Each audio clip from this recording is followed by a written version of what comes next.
రాణా దగ్గుబాటి తన జీవితంలో ఎదుర్కొన్న ఆరోగ్య సమస్యలను తానే ఓపెన్గా ఒప్పుకున్నాడు. ఇవి రూమర్స్ కాదు, self confessions. Kidney general health సమస్యలు. రాణాకు తీవ్రమైన హై బీపీ సమస్య ఉండేది. అది కంట్రోల్ కాకుండా వెళ్లి చివరకు కిడ్నీ ఫెయిల్యూర్ దాకా తీసుకెళ్ళింది. డాక్టర్లు స్పష్టంగా చెప్పారు, ట్రీట్మెంట్ లేకపోతే స్ట్రోక్ లేదా ప్రాణాపాయముందని. దీంతో అతను కిడ్నీ ట్రాన్స్ప్లాంట్ చేయించుకున్నాడు. ఈ ఫేజ్లో అతను మానసికంగా చాలా ఇబ్బంది పడ్డాడు. చిరాకు, ఒత్తిడి అన్నీ.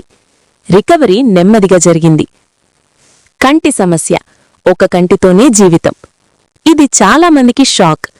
రాణా రైట్ ఐతో పూర్తిగా చూడలేడు. చిన్నప్పుడే కార్నియా ట్రాన్స్ప్లాంట్ చేయించుకున్నాడు, ఎల్వి ప్రసాద్ ఐ ఇన్స్టిట్యూట్లో. అతనే సరదాగా చెప్పాడు, నాకు ఒక ట్రాన్స్ప్లాంటెడ్ కిడ్నీ, ఒక ట్రాన్స్ప్లాంటెడ్ ఐ, టర్మినేటర్ లాంటివాణ్ణని. ఇది జోక్ కాదు, నిజం. జుట్టు విషయం. క్లారిటీ.